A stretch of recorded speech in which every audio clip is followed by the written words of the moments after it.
बाबा जी और हुजूर जी की प्यारी साध संगत जी, राधा स्वामी जी, साध संगत जी। हम लोगों को हमेशा लगता है कि पुण्य कर्म करने वालों को स्वर्ग की प्राप्ति होती है। स्वर्ग जाने का असली हकदार कौन है और वह कौन सा पाप है जिसे करने वाले मनुष्य को नरक जाने से कोई नहीं रोक सकता। आज एक प्राचीन साखी के माध्यम से हम आपको बताने का प्रयास करेंगे कि पूजा पाठ, दान, धर्म, जप, तप आदि प्रकार के लाखों पुण्य के काम करने के बाद भी कुछ मनुष्य नरक में ही क्यों जाते हैं तथा अत्यधिक घोर पाप करने पर भी कुछ मनुष्य को स्वर्ग की प्राप्ति किस पुण्य के कारण मिलती है। ऐसा वह कौन सा पुण्य है जो मनुष्य के लाखों पापों का नाश करता है, और ऐसा वह कौन सा पाप है जो उसके पुण्य को नष्ट कर डालता है। तो साध संगत जी, शुरू करते हैं आज की साखी। एक समय की बात है, एक गांव में एक आदमी रहता था। उसे हर समय चिंता सताती रहती कि उसने अपने जीवन में कौन से बुरे कर्म किए होंगे जो इतना कष्ट भुगतना पड़ रहा है। वह अपनी रोजमर्रा जीवन से परेशान हो गया था। एक दिन दुखी होकर वह अपने घर के बाहर बैठा था, तभी उसका एक मित्र वहां आता है और उससे उसकी उदासी का कारण पूछता है। तो वह अपने मित्र से सब कह सुनाता है। तब उसका मित्र कहता है, भाई तुम चिंता मत करो, गांव से कुछ दूर एक महात्मा अपने आश्रम में रहते हैं, तुम उनके पास जाओ। जो भी उनके पास जाता है उसकी समस्या दूर हो जाती है। तब वहां आदमी कहता है कि भाई अगर ऐसा है तो मैं आज ही उनके पास जाऊंगा। फिर वहां आदमी उस महात्मा से मिलने के लिए निकल पड़ता है। गांव से कुछ दूर चलने के बाद उसे एक आश्रम दिखता है। वह आश्रम में जाकर महात्मा को प्रणाम करता है और अपनी समस्या उन्हें बताता है। हे देवर्षि महाराज, कुछ मनुष्य पाप करने पर भी स्वर्ग में क्यों जाते हैं और कुछ मनुष्य को पुण्य करने के बावजूद भी नरक में क्यों जाना पड़ता है। ऐसा वह कौन सा पाप है जो सभी पुण्य को नष्ट कर डालता है, और वह कौन सा पुण्य है जो समस्त पापों को भस्म कर डालता है। तब महात्मा मुस्कुराते हैं और कहते हैं, बंदे, आज तुमने संसार के कल्याण हेतु उत्तम प्रश्न किया है। इसी ही संदर्भ में आज मैं तुमको एक प्राचीन कहानी सुनाता हूँ, जिससे सुनकर तुमको तुम्हारे सभी प्रश्नों के उत्तर मिल जाएंगे। इसलिए तुम इस कहानी को ध्यान से पूरा जरूर सुनना। वहां आदमी कहता है, हे महात्मा, आपके मुख से इस कहानी को सुनना मेरा सौभाग्य है। मैं इस कहानी को ध्यान से पूरा अवश्य सुनूंगा और इसका प्रचार करूंगा। शायद इससे मेरे जीवन में कुछ प्रभाव पड़े। महात्मा कहते हैं, बंदे, पूर्वकाल की बात है। मध्य देश के एक नगर में एक ही समय पर 4 व्यक्तियों की मृत्यु एक ही साथ हुई थी। वे सभी लोग विचारों में अलग अलग और अलग अलग प्रदेश के रहने वाले थे। केवल संयोग से ही उन चारों का अंत एक ही समय पर हो गया था। एक ही समय पर यम के 2 दूत उन चारों को लेने के लिए आए थे।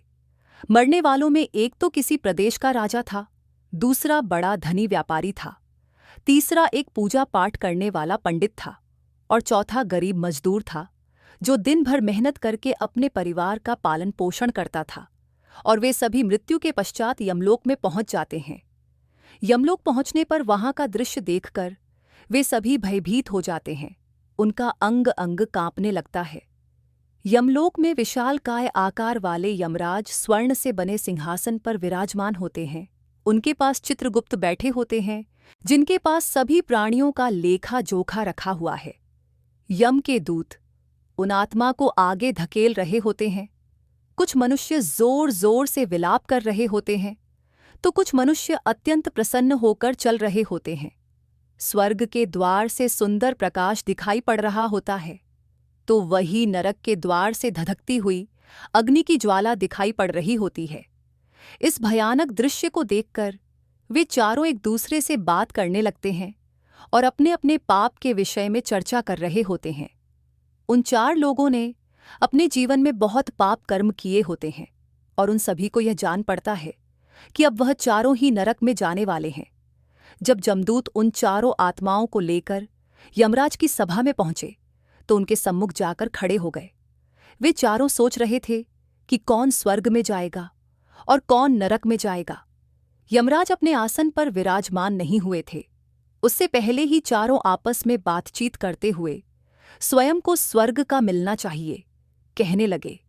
सबसे पहले राजा कहने लगा, देखो, मुझे तो धर्मराज पक्का स्वर्ग में ही भेज देंगे, क्योंकि मैं एक विश्वविख्यात राजा हूँ।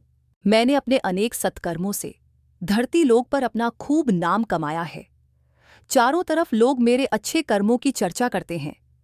कभी भी कोई मेरे द्वार से खाली हाथ नहीं गया। जो भी आया, मैंने उसे इतना दिया कि वह जीवन भर मेरा नाम नहीं भूल पाया है। हर तरफ मेरे नाम का यशोगान हो रहा है। मेरे द्वारा लुटाए गए दान से लाखों लोगों को खाने को अन्न मिला और रहने को आसरा मिला। इसलिए मेरे कर्मों को देखते हुए धर्मराज मुझे पक्का ही स्वर्ग में भेजेंगे। राजा की बात सुनकर वह धनी व्यापारी हंस पड़ा और बोलने लगा, तुम तीनों तो इतने बड़े पापी हो कि तुम लोगों को नरक में जाना ही पड़ेगा। तुम लोगों ने घोर पाप किए हैं और इसलिए यमराज तुम लोगों को कभी माफ नहीं करेंगे। यहां पर मौजूद मैं अकेला ही सबसे अधिक पुण्यवान हूं। मैंने अपने जीवन में बहुत पूजा पाठ किया है, ब्राह्मणों को दान दक्षिणा दी है। मैंने मृत्यु से पूर्व गाय का दान भी किया है और अब मेरे सभी पुत्र पौत्र मेरी आत्मा की मुक्ति के लिए बड़े कार्यक्रम का आयोजन कर रहे हैं। वह मेरे लिए श्राद्ध दान तर्पण कर रहे हैं, यज्ञ कर रहे हैं। इसलिए मैं सबसे अधिक पुण्यवान हूं। मेरी 2 पत्नियां और 5 पुत्र हैं। इतने लोग मेरी मुक्ति के लिए उपाय कर रहे हैं। और हाँ, मैंने अपने जीवन में कभी कोई पाप नहीं किया है और जाने अनजाने में किए भी होंगे। तो मेरे पुत्रों के श्राद्ध आदि के कार्य द्वारा मेरे पाप भी नष्ट हो जाएंगे। मैं नित्य देव पूजा करता था, मंदिर जाता था, द्वार पर आए अतिथियों को भोजन कराता था। इसलिए मुझे पूरा विश्वास है कि यमराज मुझे नरक में नहीं डालेंगे और मुझे मोक्ष की प्राप्ति निश्चित ही होगी। धनी व्यापारी की बात सुनते ही पंडित जी कहने लगे, अरे भाई, क्यों फिजूल की बातें कर रहे हो? स्वर्ग में जाना कोई आसान काम नहीं है। स्वर्ग में जाने के लिए दान के साथ साथ पूजा पाठ करना पड़ता है। इसलिए स्वर्ग में प्रस्थान तो मैं ही करूंगा, क्योंकि मैं भगवान का खूब पूजा पाठ किया है। पूरा जीवन मेरा पूजा आराधना में बीता है। मेरे शुभ कर्मों के कारण मेरे लिए ही धर्मराज स्वर्ग का दरवाजा खोलेंगे। यह बात मैं अच्छी तरह से जानता हूं। जब इस प्रकार तीनों ने अपनी अपनी बातें की और अपने अपने विचार रखे, फिर वह तीनों लोग उस चौथे व्यक्ति मजदूर की ओर देखते हैं कि अब यह क्या कहता है। क्या इसने भी कोई अच्छा काम किया है या नहीं, या फिर इसका पूरा जीवन मजदूरी करते हुए दूसरों के अधीन रहकर ही बीता है। दूर उन सब की बातों को चुपचाप नीचे नजरें झुकाए खड़ा सुनता रहा और वे तीनों बड़े गर्व से अपनी प्रशंसा में झूठे थे। तभी धर्मराज अपने साथी चित्रगुप्त के साथ दरबार में हाजिर होते हैं। चित्रगुप्त के हाथों में एक मोटी सी किताब थी, जिसमें समस्त प्राणियों के कर्मों का लेखा जोखा लिखा था। धर्मराज अपने आसन पर विराजमान होते हैं।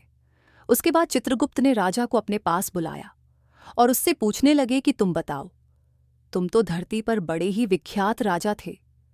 तुमने अपने जीवन में कौन कौन से शुभ कर्म किए हैं तथा कितने लोगों को दुख दिया है, कितने लोगों का भला किया है। मैं अपनी पुस्तक में देखकर यह फैसला करूंगा कि आप स्वर्ग में जाने के अधिकारी हैं या नहीं। तब बड़े गर्व के साथ राजा अपने कर्मों को बताता है। हे मुनिवर, मैं एक बहुत बड़े राज्य का स्वामी था। मेरा राज्य बड़ा ही समृद्ध और खुशहाल था। मेरे राज्य में दीनहीन गरीब लोग बहुत ही कम थे। सब मेरी छत्रछाया में बड़े आनंद के साथ जीवन यापन कर रहे थे। मैंने अपने राज्य के लोगों को किसी चीज की कमी नहीं होने दी। मेरे यहाँ हर भूखे को भोजन मिलता था। लाखों की धनमोहर उन्हें रोज दान में दी जाती थी। प्रजा के लोग मुझसे बहुत खुश रहते थे। दिन रात में यही मेरे जीवन के अच्छे कर्म हैं। राजा की बात सुनकर चित्रगुप्त ने अपनी पुस्तक उठाई और उसमें देखने लगे। पुस्तक में देखकर उन्होंने राजा को बताया कि तुम जो कह रहे हो वह बिल्कुल सत्य है। तुमने अपनी प्रजा को बहुत सुख दिया है, परंतु इसके साथ साथ तुमने बहुत बड़ा अपराध भी किया है। तुमने अपने राज्य की सीमा को बढ़ाने के लिए जितने युद्ध लड़े हैं, उन युद्धों में हजारों लाखों की संख्या में सैनिकों ने अपनी जान गंवाई है। उन सबकी मृत्यु का कारण तुम बने हो। उनके परिवारों को, उनके बच्चों को अनाथ करने वाले तुम हो। उनकी स्त्रियों को विधवा बनाने वाले भी तुम हो। उनकी माँ की गोद भी सुनी करने वाले तुम हो। तुमने अपने ही सैनिकों के हजारों परिवारों को हमेशा दुख दिया है। युद्ध लड़कर राज्य बढ़ाने से अच्छा था कि तुम अपने पड़ोसी देशों से मित्रता करके उनके साथ व्यापार बढ़ाते। आपका राज्य तब भी समृद्ध और संपन्न रहता। तुमने अपनी प्रजा को नहीं, सैनिकों को सुखी बनाया है, इसलिए तुम स्वर्ग के अधिकारी नहीं हो। यह बात सुनकर राजा चुपचाप पीछे हो गया। उसके बाद चित्रगुप्त ने व्यापारी से पूछा, आपने धरती पर कौन कौन से अच्छे कर्म किए हैं? तब व्यापारी कहता है, हे भगवान, मैंने धरती पर जितना धन कमाया उसका आधा भाग अच्छे कामों में लगाया। लाखों लोगों को भोजन कराया, कई आश्रमों को दान दिया है, कई बेघर लोगों को अपने धन से भर दिया, कई शहरों में मंदिरों का निर्माण कराया, कई जगह पर धर्मशालाएं बनवाई हैं, प्रत्येक तीर्थ स्थल में भंडारे करवाए हैं। यही मेरे जीवन के अच्छे कर्म हैं। व्यापारी की बात सुनने के बाद चित्रगुप्त ने अपनी पुस्तक खोली, जिसमें उसके जीवन के सारे अच्छे बुरे कर्म लिखे हुए थे। फिर यमराज कहते हैं, अरे दुष्ट, तूने जो पाप किया है वह तो उन चारों के पापों के सामने कुछ भी नहीं है।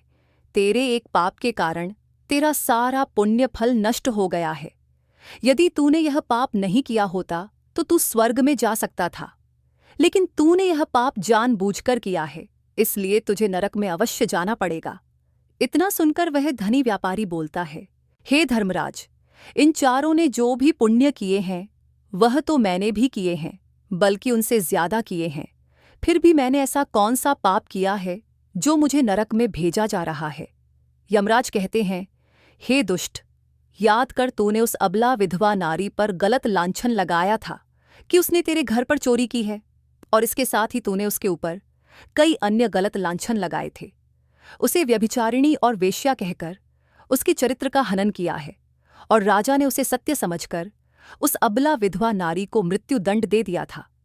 मनुष्य ब्रह्महत्या, चोरी, मदिरापान आदि प्रकार के घोर पापों से भी प्रायश्चित करके मुक्त हो सकता है, किंतु दूसरों पर गलत लांछन लगाने पर कोई प्रायश्चित नहीं है।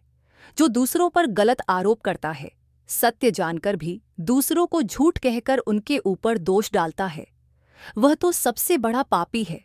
उसके द्वारा किए गए सभी पुण्य नष्ट हो जाते हैं। इसीलिए तूने जितने भी पुण्य किए हैं वह सभी एक बात के कारण नष्ट हो गए। तूने धरती पर जो दान धर्म किया है वह तुमने उस पैसे से किया है जिसको कमाने के लिए तुमने बहुत झूठ बोला है, तुमने बहुत ठगी की है। कई चीजों में मिलावट करके बेचा है, नकली चीजों को असली के दाम में बेचा है, कितने व्यापारियों को रास्ते से हटाया है। तुम्हारे इन कर्मों से अनजाने में कितने लोग बीमार होकर मर गए हैं, कितनों की मेहनत का पैसा तुम्हारे पास चला आया। उन सब लोगों की बद्दुआ तुम्हारे साथ है। तुमने जो कुछ भी अच्छा काम किया है वह कर्म शून्य हो गया है, इसलिए तुम्हारे पास भी तुम्हारा कोई शुभ कर्म नहीं है। तुम स्वर्ग में जाने के अधिकारी नहीं हो। चित्रगुप्त की बात सुनकर व्यापारी भी बड़ा उदास होकर पीछे हो गया। उसके बाद पंडित जी को आगे बुलाया और पूछने लगे, तुमने अपने जीवन में कौन से अच्छे कर्म किए हैं? तब पंडित जी कहते हैं, हे मुनिवर, मेरा पुण्य ये है कि मैंने हजारों लोगों को ज्ञान दिया है, हजारों यज्ञों का अनुष्ठान को संपन्न कराया है, हजारों के घरों में पूजा पाठ कराया है, दिन रात मैंने ईश्वर का जप तप किया है, हजारों कन्याओं का विवाह कराया है, लाखों पिंडदान श्राद्ध कराए हैं, अनगिनत लोगों को मार्गदर्शन किया है। इससे ज्यादा शुभ कर्म और क्या हो सकता है? तब चित्रगुप्त अपनी पुस्तक में देखकर बताते हैं, हे पंडित महाराज, आपका कहना सत्य है। आपने वास्तव में हजारों लोगों को ज्ञान दिया है, लेकिन उस ज्ञान पर स्वयं कभी अमल नहीं किया। आपने सैकड़ों यज्ञ पूजा अनुष्ठान कराए, पर उसको निस्वार्थ भाव से किया गया कोई कर्म नहीं था। तुम हमेशा से धन के लालची रहे हो, इसलिए तुम स्वर्ग में जाने के अधिकारी नहीं हो। अब वह पंडित जी भी उदास होते हुए पीछे हो गए। अब बचा केवल मजदूर। वह मजदूर यह सब देखकर बड़ा हैरान था कि अब तक वह जिनको इतना महान समझ रहा था उनमें से कोई भी स्वर्ग का अधिकारी नहीं रहा। तो मैं कैसे स्वर्ग में जा सकता हूँ? मुझे तो स्वर्ग की कल्पना भी नहीं करनी चाहिए, क्योंकि मैं तो कभी पूजा पाठ जप तप दान करने के लायक भी नहीं था। तो शुभ कर्म कहाँ से करता? मैं तो मेहनत मजदूरी करके सारा जीवन अपने परिवार का पालन पोषण करता रहा। वह मजदूर ये बातें सब सोच ही रहा था। इतने में ही चित्रगुप्त ने उसे भी आवाज लगा दी और उसे पूछा, किंतु वह मजदूर तो पहले से ही कहने लगा, भगवान, मैंने धरती पर एक गरीब के घर में जन्म लिया था। दान हवन पूजा पाठ करने के मैं लायक ही नहीं था, तो मैं शुभ कर्म कहाँ से करता। मैं तो अपने परिवार का पालन पोषण बड़ी मुश्किल से कर लेता था। मैं जानता हूँ भगवान कि मैं स्वर्ग में जाने का अधिकारी नहीं हूँ। मैंने धरती पर भी नर्क भोगा है और आगे भी नर्क में ही जाने की हैसियत है। किंतु हे प्रभु, यहाँ पर भी मेरी एक इच्छा है।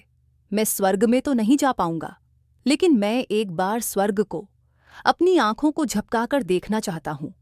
इससे अधिक मेरी कोई इच्छा नहीं है, क्योंकि मैंने ऐसा कोई कर्म नहीं किया है जो कुछ देर के लिए ही मुझे स्वर्ग में पहुंचा दे। मजदूरी के बाद लोगों की सेवा के लिए मेरे पास समय नहीं बच पाता था। बचा हुआ समय मैं अपने बूढ़े माँ बाप की सेवा में लगा देता था। उन्हें खिलाता पिलाता, उनके वस्त्र बदलता, यही मेरी दिनचर्या थी। मुझे तो मंदिर में जाने का भी अवसर नहीं मिलता था। मजदूर की बात सुनकर चित्रगुप्त ने अपनी पुस्तक में देखकर पूछा, हे मानव, तुम ध्यान से सोचकर बताओ कि तुमने कभी तो कोई शुभ कर्म किया होगा। तब मजदूर अपने पूरे जीवन के घटनाक्रम को याद करता है। तब उसे याद आता है कि एक बार उसे बहुत तेज भूख लगी थी। वह रोटी खाने के लिए बैठा ही था कि इतने में वहां एक बहुत ही कमजोर बीमार कुत्ता टहलता हुआ आ गया, जो ठीक से चल भी नहीं पाता था। वहां आकर मेरे सामने बैठ गया और मेरी रोटी की ओर गौर से देखने लगा। मैं समझ गया कि वह कुत्ता बहुत भूखा है। मेरे अंदर से आवाज आई कि बेजुबान जानवर को छोड़कर तू अकेला कैसे खा सकता है। मैंने वह रोटी स्वयं न खाकर उस कुत्ते को खिला दी। उस दिन मैंने पूरे दिन भूखे पेट रहकर ही काम किया था। मजदूर की बात सुनकर चित्रगुप्त मुस्कुराए और उसका हाथ पकड़कर बड़े सम्मान के साथ उसे स्वर्ग में लेकर गए और बोले, वास्तव में आप ही स्वर्ग में रहने के अधिकारी हो। प्राणियों पर दया दिखाना ही सबसे बड़ा शुभ कर्म है। मनुष्य जो भी कर्म निस्वार्थ भाव से करता है, वास्तव में उसका ही उसे सबसे बड़ा पुण्य मिलता है। निस्वार्थ भाव से किया गया जन कल्याण के लिए एक छोटे से छोटा काम भी आपके सैकड़ों पापों को नष्ट कर देता है। लोगों से लालच, मोह और स्वार्थ के वशीभूत होकर किया गया शुभ कर्म भी फलदायक नहीं होता है। इसलिए ध्यान रहे, जीवन में अच्छे कर्म अच्छी भावना के साथ करना चाहिए। ऐसा नहीं होना चाहिए कि आपने किसी से धन छीनकर या चुराकर कर्म में लगा दिया हो, वह धन आपने किसी से गलत करके लिया हो और बाद में उसी धन को दान पुण्य में जाने से नहीं भर सकता। संगत जी, स्वर्ग में वही व्यक्ति जाता है जिसने निष्काम निस्वार्थ भाव से प्राणियों की सेवा की हो। भले ही उसने जीवन में एक भी पैसा दान न किया हो, पर वह जिस लायक था, अपनी सामर्थ्य के अनुसार उसने निस्वार्थ भाव से जो भी काम है, वही उसकी मुक्ति का रास्ता तय करता है।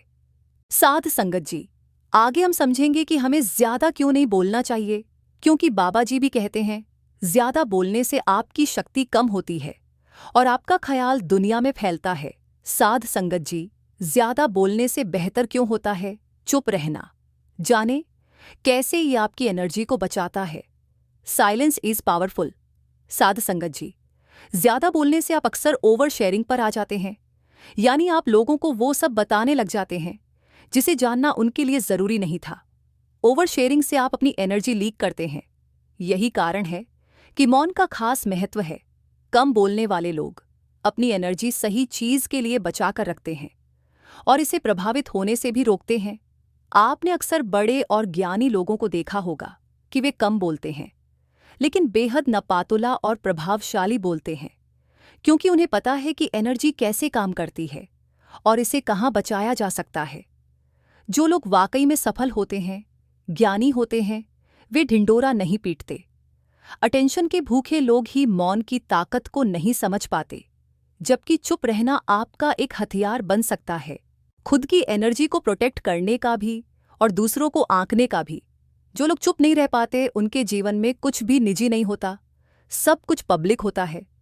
लोगों को सिर्फ उतना ही बताना चाहिए जितना उन्हें जानने की जरूरत है। आप जितना कम बताएंगे, लोग उतना ही सोचेंगे कि आपका अगला मूव क्या होगा।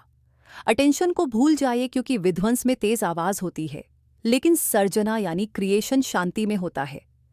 तो आप तय कर लीजिए कि आपको इस जीवन में कुछ क्रिएट करना है या विध्वंस करना है। हम सभी जीव एनर्जी ही हैं। इस ब्रह्मांड में सब कुछ एनर्जी की फॉर्म में ही है। यही कारण है कि अपने अंदर की एनर्जी को बचाना जरूरी है। अक्सर ऐसा होता है कि हम अपने प्लान्स, अपने जीवन की हर बात लोगों से शेयर करने लग जाते हैं, और फिर उनकी राय एनर्जी के रूप में हम तक पहुंचती है। कभी ये राय सही होती है तो कभी गलत भी। हम इतना शेयर कर चुके होते हैं कि लोगों की तरह तरह की एनर्जी हम तक पहुंचने लगती है। ये हमारी ऊर्जा को प्रभावित और डिस्ट्रक्ट करती है। आप जितना चुप रहेंगे उतनी तेजी से आगे बढ़ेंगे, क्योंकि आपका फोकस और एनर्जी एक ही दिशा में होगी। हाँ, राय लेने में कोई बुराई नहीं, लेकिन इसके लिए आपको चुनना होगा कि किससे राय लेना बेहतर है। कैसे करें मौन की प्रैक्टिस? मौन को प्रैक्टिस में कैसे लाएं? इसका सबसे आसान तरीका है मेडिटेशन, यानी कि भजन सिमरन। जितना दिमाग शांत होगा उतना ही आप कम बोलेंगे। दिमाग में जितने विचार होंगे उतना ही आपका मन चंचल रहेगा। मेडिटेशन से आपको विचारों पर कंट्रोल करना आएगा, और फिर आप देखेंगे कि आपके व्यक्तित्व में कैसे बदलाव आता है। आप जब तक अंदर से शांत नहीं होंगे तब तक बाहर से भी हलचल मची रहेगी। इसके अलावा आप किताबें पढ़ें। पढ़ना हमेशा देखने या सुनने से बेहतर होता है, क्योंकि इससे फोकस बढ़ता है। आजकल हमने पढ़ना ही बंद कर दिया है। सोशल मीडिया के जरिए हम छोटी छोटी जानकारी को देखकर, पढ़कर समझने लग गए हैं कि हमें सब कुछ आता है। लेकिन दिमाग को इतनी सारी जानकारियां एक ही समय पर देने से इसकी क्षमता भी धीरे धीरे कम होने लगती है। इसलिए किताबों पर वापस जाए। पवित्र वस्तुओं का ना करें अपमान। कोई वस्तु आपके लिए अपवित्र है और वही वस्तु दूसरों के लिए पवित्र है, तो वहां आपका चुप रहना चाहिए।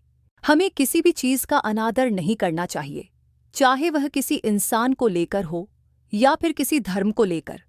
अपमान करने से आप महान नहीं बन सकते। हमारे जीवन में मौन का क्या महत्व है? मौन हमारे जीवन में बहुत महत्व रखता है, क्योंकि यह दुनिया के शोर और अराजकता से सांत्वना, प्रेरणा और आश्रय प्रदान करता है। यह आत्मचिंतन, आंतरिक शांति, स्वयं और दूसरों के साथ गहरे संबंध का अवसर प्रदान करता है। मौन हमें स्पष्टता पाने, ज्ञान प्राप्त करने और अपने अंतरतम विचारों और भावनाओं को समझने की अनुमति देता है। मौन उपचार में कैसे योगदान दे सकता है? मौन में गहन उपचार शक्ति होती है। यह आत्मनिरीक्षण के लिए जगह प्रदान करता है, जिससे हमें भावनाओं को संसाधित करने, घावों से ठीक होने और आंतरिक शांति पाने की अनुमति मिलती है। मौन एक बेचैन मन को शांत कर सकता है, टूटे हुए दिल को शांत कर सकता है और भावनात्मक और मानसिक कल्याण के लिए अभयारण्य प्रदान कर सकता है। यह हमें अपनी आंतरिक आवाज सुनने और सद्भाव और संतुलन की भावना पैदा करने की अनुमति देता है। क्या मौन रहने से रिश्ते बेहतर हो सकते हैं? हाँ, रिश्तों में चुप्पी एक महत्वपूर्ण भूमिका निभाती है। ये गहराई से सुनने, समझने और सहानुभूति के लिए जगह बनाता है। मौन हमें वास्तव में दूसरों के शब्दों और भावनाओं को सुनने और उनकी सराहना करने की अनुमति देता है। ये संबंध अंतरंगता और सम्मान की भावना को बढ़ावा दे सकता है, जिससे रिश्ते पनप सकते हैं और मजबूत हो सकते हैं। शोर भरी दुनिया में कोई मौन कैसे अपना सकता है? शोर भरी दुनिया में मौन को अपनाने के लिए जानबूझकर प्रयास की आवश्यकता होती है। इसमें अराजकता के बीच स्थिरता और शांति के क्षणों को उकेरना शामिल है। यह ध्यान, माइंडफुलनेस और प्रतिबिंब के लिए शांत स्थान बनाने जैसी प्रथाओं के माध्यम से किया जा सकता है। प्रौद्योगिकी के साथ सीमाएं निर्धारित करने और प्रकृति को अपनाने से मौन और आंतरिक शांति के अवसर पैदा करने में भी मदद मिल सकती है। क्या आत्मखोज के लिए मौन महत्वपूर्ण है? बिल्कुल, मौन आत्मखोज का एक शक्तिशाली उपकरण है। यह हमें अपने भीतर गहराई से उतरने, अपने विचारों, भावनाओं और इच्छाओं का पता लगाने की अनुमति देता है। मौन की शांति में हम अंतर्दृष्टि प्राप्त कर सकते हैं, स्पष्टता पा सकते हैं और अपने वास्तविक स्वरूप को जागर कर सकते हैं। मौन आत्मनिरीक्षण और आत्मचिंतन के लिए जगह प्रदान करता है, जो हमें आत्मखोज और व्यक्तिगत विकास की यात्रा पर ले जाता है। मैं मौन को अपने दैनिक जीवन में कैसे शामिल कर सकता हूँ? मौन को अपने दैनिक जीवन में शामिल करने के कई तरीके हैं। आप प्रत्येक दिन शांत चिंतन, मनन या जर्नलिंग के लिए कुछ मिनट अलग रखकर शुरुआत कर सकते हैं। प्रतियोगिकी से अलग होना, प्रकृति में समय बिताना और निर्दिष्ट शांत स्थान बनाना भी आपको मौन के क्षण विकसित करने में मदद कर सकता है। इन प्रथाओं को प्राथमिकता देकर और अपनाकर आप मौन की परिवर्तनकारी शक्ति को अपनी दैनिक दिनचर्या में आमंत्रित कर सकते हैं। जैसे ज़रूरत से ज़्यादा बारिश हो जाए या फिर धूप दोनों ही दिक्कत देती है, उसी तरह अनावश्यक बोलने से भी काफ़ी नुकसान होता है। अगर आपको कहीं चुप रहने से आर्थिक लाभ हो रहा है, तो वहाँ चुप रहने से कोई समस्या नहीं है। बिना तथ्य के न बोलें। अगर आपके पास कोई तथ्य नहीं है, तो वहाँ चुप रहने में ही भलाई है। चुप बैठने से दिमाग में नई कोशिकाओं का निर्माण होता है और इससे ज्ञान की वृद्धि होती है। बोलने में भलाई वही है जहां आपको किसी चीज के बारे में पूरा ज्ञान हो, शब्दों से ना पहुंचे ठेस। अगर आपके शब्द किसी को मानसिक ठेस पहुंचा रहे हैं, तो वहां चुप हो जाना चाहिए। कमजोर व्यक्ति के बारे में कुछ भी बोलकर आप महान नहीं बन सकते। महान आप किसी कमजोर का साथ देने में बनेंगे। क्रोध में रहे चुप। चुप रहना आदर या सम्मान देने की निशानी होती है। इससे ना कोई छोटा होता है और ना ही बड़ा। अगर आपको क्रोध आ रहा है, तो आप या तो वहां से किसी का अनादर किए बिना चले जाएं या फिर चुप रहें। क्रोध करने से आपके रिश्ते खराब होंगे। क्रोध करने से हमेशा क्रोध करने वाले व्यक्ति का ही बुरा होता है। मुद्दे से आपका कोई संबंध ना हो। अगर आपका किसी मुद्दे से कोई संबंध ना हो, तो वहां आपका चुप रहना बनता है। बिना किसी वजह अगर आप दूसरों के मुद्दों पर बोलेंगे, तो यह आपके लिए अनिष्ट कार्य रहेगा। इसमें केवल और केवल आपका ही नुकसान है। शब्दों से किसी मित्र को हो हानि। अगर आपके शब्द सामने वाले के परिवार या फिर मित्र की प्रतिष्ठा के बारे में बुरी झलक दिखा रहे हैं, तो वहां आपको चुप रहना चाहिए। किसी के परिवार या फिर मित्र के बारे में बुरा बोलने से केवल आप ही बुरे बनेंगे। जो चीज आसानी से खत्म की जा सकती है, उसे अपने शब्दों से बड़ा ना करें। अगर आप बिना चिल्लाए कोई बात नहीं कह सकते, तो वहां आपका चुप रहने में ही भलाई है। किसी पर चिल्लाने से आपके व्यवहार का पता चलता है। ज्यादा बोलने से चीजें हमेशा खराब ही हो जाती हैं। किसी के बारे में ना बोले। नीति शास्त्र के अनुसार जो अपने मुंह को बंद रखता है और बुद्धि से काम करता है, वही इंसान समझदार होता है। बिना जरूरत के बोलना, किसी के बारे में बोलना, किसी के बीच में बोलना, यह गलत है। कभी कभी हमारे लिए बुद्धिमानी इसी में होती है कि हम अपना मुंह गलत जगह न खोलें और चुप रहें। कभी कभी दोस्तों के साथ जब हम मजाक करते हैं, तो ध्यान रहे कि आपके शब्दों से किसी का अनादर ना हो। मजाक को भी हमेशा शब्दों के मायनों में ही रखें। जहां किसी को शब्दों से चोट लगे, वहां चुप हो जाए। ज्यादा बोलने से हमेशा नुकसान होता है। किसी और की प्रतिष्ठा को ना पहुंचाएं। हानि। यदि आपके शब्दों से किसी और की प्रतिष्ठा को ठेस पहुंच रही है, तो वहां आपको चुप हो जाना चाहिए। जब कोई व्यक्ति आपके सामने नहीं है, तो आप उस व्यक्ति के बारे में बुरे शब्द किसी तीसरे व्यक्ति के सामने नहीं बोलें। अक्सर इंसान मौन की शक्ति से अनजान रहता है, जबकि यह शक्ति आपको सफलता की ओर ले जा सकती है। इस शक्ति का इस्तेमाल करके आप बाहर की ध्वनियों को अनसुना कर सकते हैं और अपने लक्ष्य की ओर बढ़ सकते हैं। कुछ लोगों के लिए चुप्पी असहज और डरावना अनुभव है, लेकिन आप अपना नजरिया बदल कर देखिए। आपको एहसास होगा कि चुप्पी में आप अपने अंदर की आवाज सुन पाते हैं और अपने लक्ष्य की ओर ध्यान केंद्रित कर सकते हैं। चुप रहना एक ऐसी शक्ति है जिसकी सहायता से हम किसी बात को गहराई से समझ सकते हैं और अपने कार्य में ऊर्जा बढ़ा सकते हैं। क्या आपको मालूम है कि जब हम चुप रहते हैं, तब हम अच्छे से निर्णय ले पाते हैं और हम अपना ध्यान अपने लक्ष्य पर लगा पाते हैं। आपने खुद भी महसूस किया होगा, जब कभी भी आप शांत रहते हैं, तो उस समय आपको निर्णय लेने में ज्यादा दिक्कत नहीं होती होगी। आजकल के तनाव भरे माहौल में हर किसी को अपनी आत्मिक शक्ति इस्तेमाल करने में दिक्कत हो रही है। यदि आप आत्मिक शक्ति इसका इस्तेमाल करना चाहते हैं, तो सबसे बड़ी शक्ति जो है चुप्पी, इसका इस्तेमाल करना सीखें। जरूरी नहीं है कि हर वक्त हम बोलकर ही अपना काम कर सकते हैं। कुछ निर्णय आप शांत रहकर भी अच्छे से ले पाएंगे। अक्सर आपने देखा होगा, जो भी आज महान हस्ती है वह बोलते कम और कार्य ज्यादा करते हैं।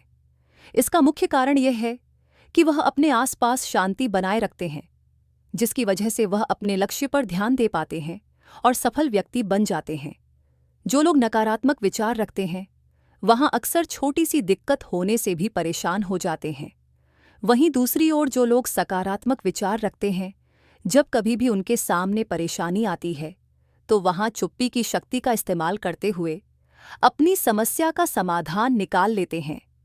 इसी वजह से वह जीवन में हमेशा सफलता की सीढ़ियां चढ़ते जाते हैं और अपना नाम इस जग में बना देते हैं। चुप्पी की शक्ति का इस्तेमाल करके आप किसी की दिल की बात भी जान सकते हैं और अपना नाता भगवान के साथ भी जोड़ सकते हैं। मौन का मतलब चुप्पी जरूर है, लेकिन इसका मतलब यह नहीं है कि आप हमेशा ही शांत रहेंगे। जब व्यक्ति को मालूम चल जाता है कि किस समय कितना बोलना उसके लिए उचित रहेगा, तो वह जीवन में कामयाबी की ओर बढ़ता है। इसके विपरीत जब व्यक्ति को यह नहीं मालूम होता है कि कब कितना बोलना उसके लिए उचित रहेगा, तो वह विपत्ति में फंस जाता है। इसलिए सीखें कब, कितना, कहाँ बोलना उचित रहेगा। आपने देखा ही होगा कि जब कोई व्यक्ति ज्यादातर मौन रहता है तो अक्सर लोग उसकी बात पर ज्यादा ध्यान देते हैं, और जो लोग हमेशा बक-बक करते रहते हैं दुनिया उन्हें नजरअंदाज करती है। इसलिए मौन की शक्ति को पहचानें। जब भी आप सामान खरीदने गए हो तो तुरंत जवाब देने की कोशिश ना करें। मान लेते हैं कि आप कोई सामान खरीदने गए हैं। अगर आपने सेल्समैन के सामने तुरंत जवाब दे दिया तो वह समझ जाएगा कि आप लेने के लिए इच्छुक हैं या आप खरीदना ही चाहते हैं। यदि आप सामान लेना चाहते हैं लेकिन मोल भाव भी करना चाहते हैं, तो उस समय आप बातचीत के दौरान कुछ पल के लिए मौन हो जाएं। इससे सामने वाला व्यक्ति यह सोचने में मजबूर हो जाएगा कि आप सोच क्या रहे हैं। कहीं आप यह डील कैंसिल ना कर दें। हड़बड़ाहट में वह सेल्समैन आपको कई बेनिफिट्स भी बताएगा और हो सकता है कि डील की वैल्यू भी कम कर दें। देखा दोस्तों, कुछ पल का मौन भी आपको फायदा पहुंचा सकता है। बोले कम, सुने ज्यादा। तो साध संगत जी, इसी के साथ आपसे इजाजत लेते हैं। एक प्यारा सा कमेंट करके हमारे चैनल को सब्सक्राइब करना मत भूलें और वीडियो को ज्यादा से ज्यादा शेयर करें। राधा स्वामी जी।